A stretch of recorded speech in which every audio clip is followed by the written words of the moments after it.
복귀를 해서 강사님께 보냈다 뭐 이런 식으로 마무리를 하려다가 그 복귀 라이브 한다고 인스타그램에 막 투표 띄우고 한 사람으로서 그런 처사는 너무 무책임한 것 같아가지고 카메라를 켰습니다. 그래서 솔직히 복귀하다가 원래는 진짜 브이로그에서는 그래도 제 복귀 답안을 공개할 생각이었거든요. 근데 제가 올해 처음으로 채점을 하지 않기로 했어요. 근데 만약에 내가 복귀 답안을 브이로그에 올린다. 그럼 누군가가 내 걸 채점할 수 있잖아. 그래서 그런 거를 이제 미연에 방지, 그냥 아예 없음. 채점을 안 할 거기 때문에 복귀 답안도 공개하지 않을 거예요.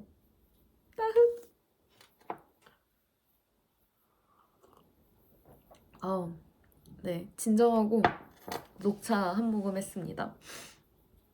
그래서 근데 좀 복귀 답안은 아니지만 그래도 그 각 과목별 요번 소감 이런 걸 같이 함께 나눠보면 좋을 것 같아요. 여러분은 어떠셨나요? 난 제 친구는 시험 끝나자마자 딱 그 핸드폰 켰는데 운동장에서 친구 카톡에 딱 날아왔더라고요. 나 교육학 과락. 웃으면서 말하지만 이게 얼굴을 안 비춰주고 있죠, 카메라가. 네, 알고 보면 눈물을 훔치고 있을 수 있다는 거. 이번 교육학. 그러면 이제 교육학부터 시작해 보도록 하겠습니다. 답안은 아니지만 느낌 정도 공유를 해보아요. 그래서 여러분은 교육학 어떠셨나요? 저는 깜짝 놀랐어요, 진짜. 아니, 예를 들어 올해 수직적 연계성이 나왔거든요. 그래서 수직적 연계성 알지 이랬는데 엥? 막 학습적 측면에서 갖는 의의? 뭐야? 뭐지? 뭐야? 이러면서 제 개요 보면 쓴 게 없어. 아니 지시문을 이해를 못 하겠는 거예요. 그리고 또 행여나 그래도 여러분 제가 진짜 다 인증도 할 수 있는데 제가 그래도 나름 교육학 18.33 그리고 그 작년이 17.33 맞았던 사람이거든요. 근데 제가 감점이 그동안 됐던 게 막 그 문제만 읽고 그 제시문 제대로 안 읽어서 감점돼서 됐었어요. 그래서 이번에 제시문 읽는데 막 아니 문제도 무슨 말인지 모르겠고 제시문은 너무 짧고 간단해. 그래가지고 막 이게 뭐야 이러면서 진짜 멘붕이었는데 그래도 어찌어찌 썼어요. 그래서 작년에는 교육학을 딱 종치기 0.1초 전에 끝났어요. 그래가지고 진짜 손이 너무 놀라면 손이 진짜 덜덜덜덜 떨리는 게 아니라 진짜 약간 핸드폰 진동 오듯이 손이 떨리거든요. 네. 하지만 요번 시험은 네, 멘붕은 왔지만 그래도 작년처럼 손이 덜덜덜 떨리진 않았어요. 왜냐면 막 약간 쓰면서 이렇게 개요가 여러분 어떻게 푸시는지 모르겠지만 저는 일단 그 문제 부분을 읽고 개요 그 제시문을 읽으면서 개요를 작성을 하고 그 다음에 그 문제를 그 다음에 개요를 다 써요. 그리고 네. 그래서 예를 들어 저희는 네뭉탱이로 문제가 나오잖아요. 각 영역별. 그러면 교육과정 문제 부분 읽고 제시문 그 영역 가서 문제 풀면서 개요 짜고 그다음에 교수 전략하고 막 이런 식으로 한단 말이에요. 근데 어 그리고 나서 개요 부분이 이제 구멍이 뚫린 부분이 있잖아요. 그럼 이제 그 서론 쓰고 이제 본론 쓰면서 채워나간 식으로 풀어요. 이러면서 이제 사람이 타협을 하거든요. 그때 이제 전략도 세우는 거죠. 내가 이걸 비우고 다시 돌아와서 쓸까? 근데 올해는 근데 매년 그렇긴 한데 쓰면서 나는 돌아올 시간이 없다. 그리고 돌아올 시간도 없는데 이게 돌아온다고 해서 생각하는데 생각이 나을 것 같지도 않은 거예요. 그래서 그냥 타협을 많이 하면서 썼어요. 했더니 시험이 한 3분 정도 남았더라고요. 그래가지고 그냥 뭐 오탈자 이런 것만 확인을 하고 냈습니다. 진짜 아니 여기까지만 할게요. 너무나도 당황스러웠지만 그래도 시간원을 풀어서 덜 놀랬어요. 네, 작년에는 진짜 시험 종 치자마자 그 내니까 그러니까 시험 종치기 직전에 딱 끝내고 내니까 진짜 손도 너무 떨리고 진짜 심장이 쿵쾅쿵쾅쿵쾅 뛰는 거예요. 그래서 진짜 마인드 컨트롤하기 너무 힘들었는데 올해는 그래도 3분 전에 끝나가지고 이렇게 막 벌벌벌벌 떨지 않아서 전공으로 넘어갈 때 좀 작년보단 괜찮았는데 올해 전공 A.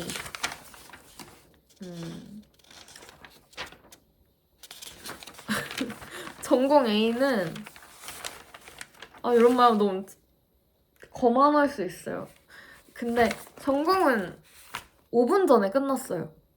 근데 문제 풀면서 막 그렇게 스피디하진 않았어요. 빨리빨리 풀진 않았고 그냥 저는 문제 풀 때 솔직히 이렇게 계속 시계를 보진 않아요.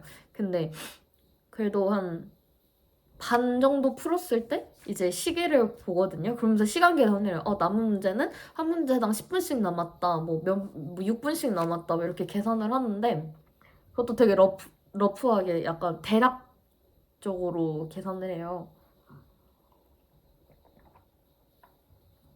근데 전공은 한 6번 정도 됐을 때 한 문제당 10분씩 풀면 되겠다. 아니다. 6분씩 풀면 되겠다 이랬는데 끝나니까 다 풀고 나니까 5분 정도 남았더라고요. 작년에는 좀 더 남았던 것 같아요. 그래서 뭐 답도 고치고 그랬는데 올해는 그런 만한 시간이 없었어요. 그래서 그냥 5분 동안 솔직히 할 수 있는 게 많지 않고 되게 전공 A는 막 헷갈렸던 문제는 없었어요. 그래가지고 그냥 그 고르기 잘했는지 더블 체크하고 올해 왜냐면 올해 모의고사 풀면서 진짜 힘들었던 게 뭐냐면 예를 들어 2번, 3번이면 2번, 3번을 골랐어요. 그게 답이에요. 근데 쓸 때 개요부터 2번, 5번 막 이렇게 쓰는 거예요. 나는 2번, 3번을 체크해놓고 쓸 때 2번, 5번 쓰는 이런 실수들이 많아가지고 그거 좀 다시 확인했어요. 골랐던 걸 잘 썼는가? 뭐 이런 거 체크했고 그리고 아니 근데 이거는 끝나고 총평으로 말할게요. 그리고 B형 대망의 B형 B형을 이거는 시험 보기 시험 종치기 한 30초 전에 끝난 것 같아요. 아닌가? 아니 이게 왜냐면 제가 이거를 답을 쓰는데 답 쓰기 그러니까 이 문제 들어왔을 때, 맞은 문제 들어왔을 때가 5분 남은 거예요. 근데 실은 5분 남아도 연교 문제면 진짜, 아니 5분? 5분? 아니에요. 제가 지금 너무 제 자신을 포장하기 시작하거든요. 5분까지는 아니고 제 시계가 1분 빨라요. 그러니까 한 7분? 6분, 7분 정도 남았는데 원래 문제는 4분에서 6분 정도 푸는 걸로 되어 있었어요. 연교가. 그러니까 맥시멈 6분이에요. 최대치가 6분인데 너무 쫄리는 거예요. 쫄리다? 표준어가 맞나요? 어제 너무 쫄은 거죠, 제가. 그래서 그래도 이제 문제를 풀고 이제 저는 항상 개요를 짜요. 그 디렉션 지시문 부분 읽고 그 써야 될 거 개요 짜고 문제 읽고 A 박스 읽고 B 박스 읽고 그다음에 뭐 고른 거 쓰고 이렇게 풀거든요. 실은 막 개요를 짜는 게 제가 충동형 학습자여가지고 개요를 짜지 않으면 너무 덤벙덤벙 읽어서 짜는 거지 개요에 뭘 쓰겠다 개요를 쓴 걸 바탕으로 뭐 답안을 작성하겠다 이런 용도는 아니에요. 약간 충동형 학습자여서 디렉션 지시문 읽을 때 좀 개요를 짜게 되면 아무래도 뭔가를 써야 되니까 꼼꼼하게 챙길 거 챙기면서 읽게 되거든요. 그리고 이제 퇴고할 때 이제 이 개요랑 내 답안지랑 비교할 때 그럴 때 씁니다. 어쨌든 개요 쓰고 딱 이렇게 딱 이제 답안 작성하려는데 3분 남은 거예요. 실제 시간 아마 4분이었을 거예요. 제가 맞춘 건 아니고 원래 시계 살 때 손목 시계 살 때 자동으로 맞춰져서 나오잖아요. 근데 애초에 한 30초인가 1분 정도 빨리 나왔더라고요. 맞춰졌더라고요. 근데 이 뭐 어쨌든 그렇게 뭐 그렇게 막 엄청 큰 오차가 아니라고 생각해서 왜냐면 그 1분이 되게 애매한 1분이에요. 막 1분은 아니고 한 3, 40초 정도 빠른 거여가지고 애매해서 안 고쳤거든요. 근데 어쨌든 내 시계상으로는 3분이 남은 거예요. 그래가지고 진짜 내 실은 진짜 심호흡하고 이미 쓸 거 다 정해놓고 쓰는 거여서 그냥 착착착 쓰면 되는데 그 마지막 문장 쓰는데 손이 너무 떨려서 제가 교육학도 그 작년에 그 시험 끝나고 막 이렇게 시험 직전에 온점 찍어가지고 손 덜덜덜 떨렸다고 그랬잖아요. 근데 그것도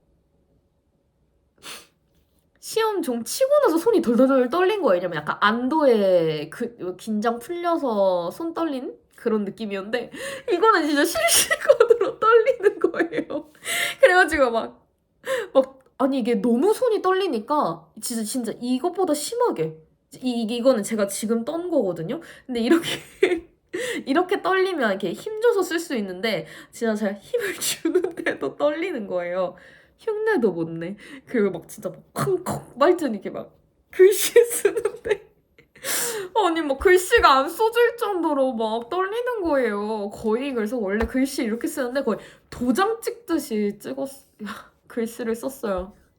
그래서 마치고 나니까 한 30초 정도 있다가 종 치더라고요. 그래서 그때 좀 그게 요번 시험에서 제일 아쉬운 부분이에요. 그냥 약간 마음 잡고 이렇게 풀었으면 좀 더 잘 쓸 수 좀 더 잘 쓸 수 있었을 것 같은데 아쉽습니다. 어쨌든 B형은 근데 뭐 제 친구도 시간이 좀 모자랐다고 하더라고요. 나는 좀 억울해. 아 모자랄 정도는 아니었는데 B형이 확실히 A형보다는 어려웠어요. 영어하기 좀 어려웠고 영교도 좀 어려웠어요. 네, 까다로웠습니다, 문제가.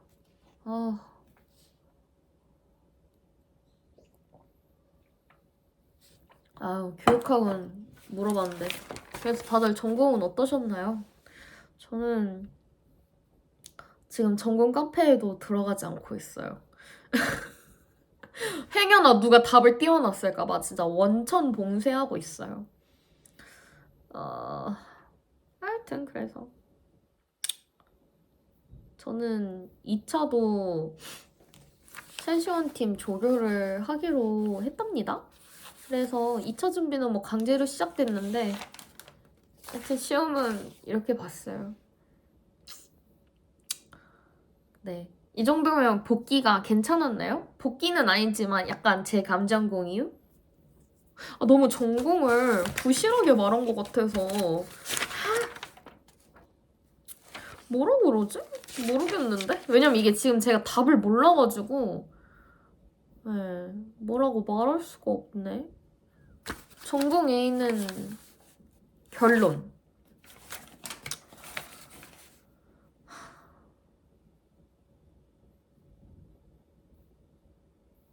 교육학은 매우 당황스러웠다. 나 자신과 많이 타협하면서 썼다.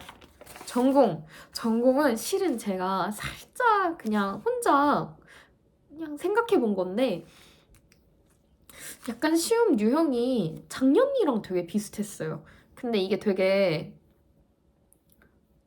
다른 전공은 어떤지 모르겠는데 저희는 매년 진짜 새로운 유형들이 나오거든요. 그래서 그냥 혼자 축축해본 건데 2023학년도에 임용시험이 개편된다고 하더라고요.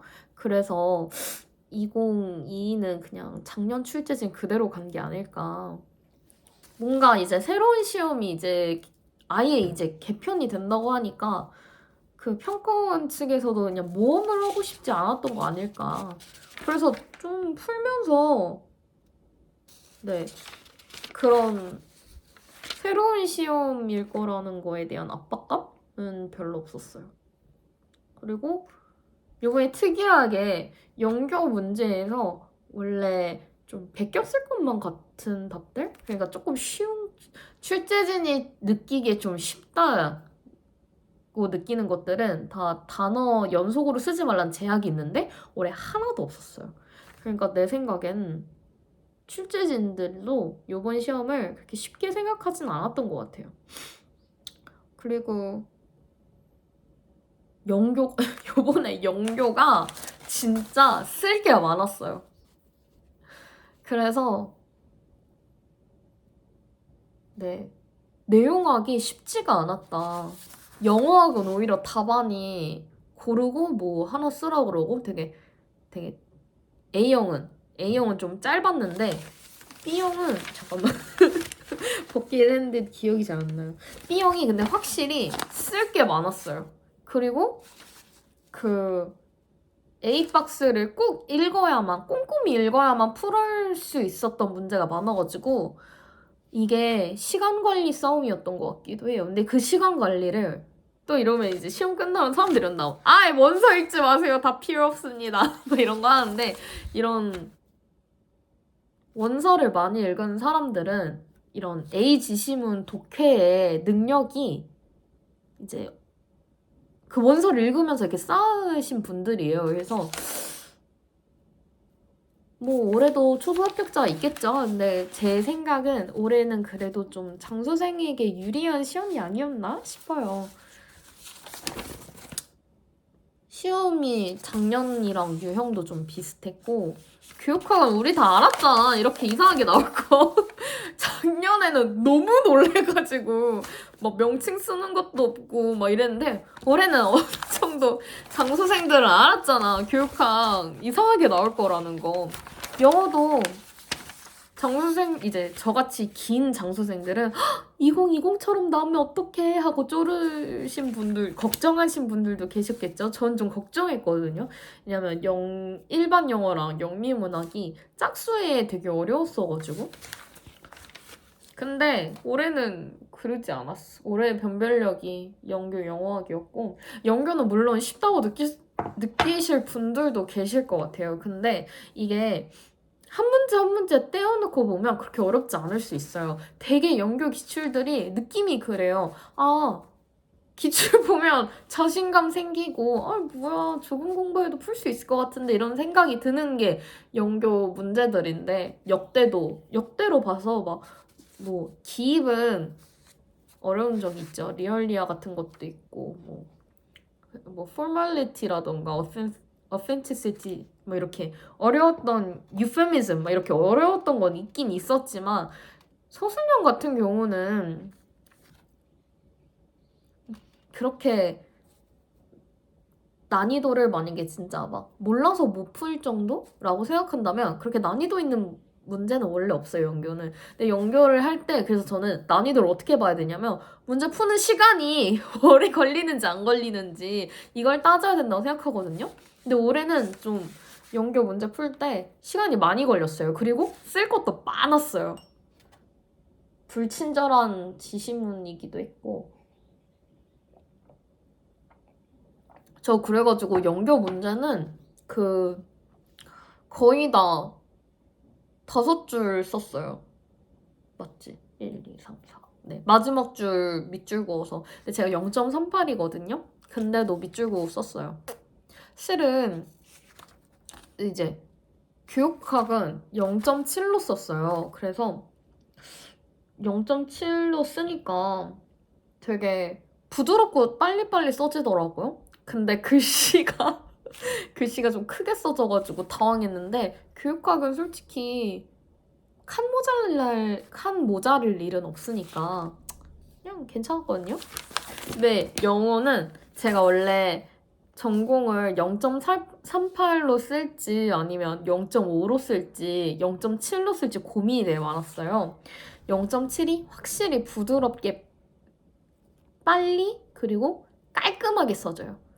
근데 아무래도 자리를 많이 차지해서 정말 그 콤팩트 있게 약간 딱 응축돼서 이렇게 서술을 해야 되더라고요.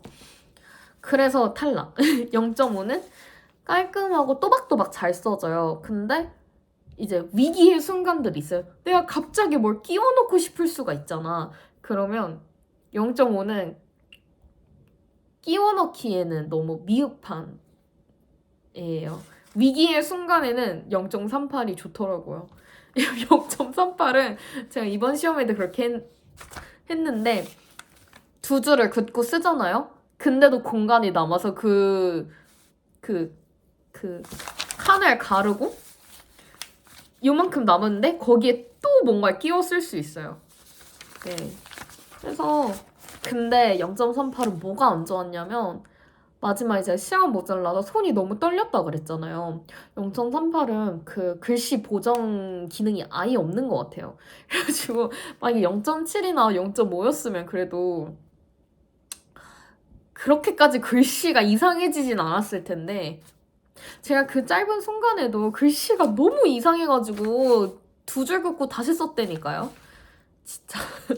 그래서 그 점이 좀 아쉬웠는데 솔직히 이번 시험에 하도 뭐 두 줄 긋고 쓰고 그 두 줄에다 끼워서 뭘 또 쓰고 한 문제들이 너무 많아서 0.38을 선택한 걸 후회하지 않습니다. 진짜 그동안 본 모의고사 그리고 역대 기출문제들 그러니까 역대 제가 시험 본 거 그리고 또 역대 모의고사 중에서 올해 제일 더럽게 썼어요. 아 근데 이거를 근데 막 생각하고 써야지 할 만한 겨를이 없었어요. 시험 문제 풀면서. 물론 A형은 시험이 그래도 한 5분 정도 남았어가지고 제 시계 기준 5분이니까 한 6분 정도 남은 거예요. 그래서 그냥 답안 쓸 때 조금 더 생각하고 쓸 거라는 후회는 남았는데 B형은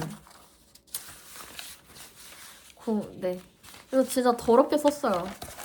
여러분은 잘 보셨길 바라요. 실은 제가 전공 카페 안 갔다고 했는데 얘도 복귀하기 전에 그냥 분위기 한번 보려고 슬쩍 들어가 봤거든요. 첫 페이지밖에 안 봤어요. 근데 다들 합격선을 70점 이렇게 보시던데. 올해 시험이 어려웠다는 뜻이었겠죠? 그래서 네. 그러면 이제 무슨 23분이나 돼. 아니 어떡하지? 편집을 잘 해볼게요. 네, 자를 거 자르고. 아니면 이걸 통으로 더 올릴 수도 있어.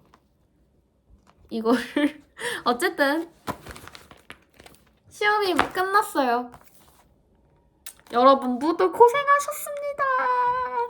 이제 2차 준비 브이로그로 돌아올게요. 다들 너무너무 고생하셨습니다. 진짜 너무 고생했어요. 그러면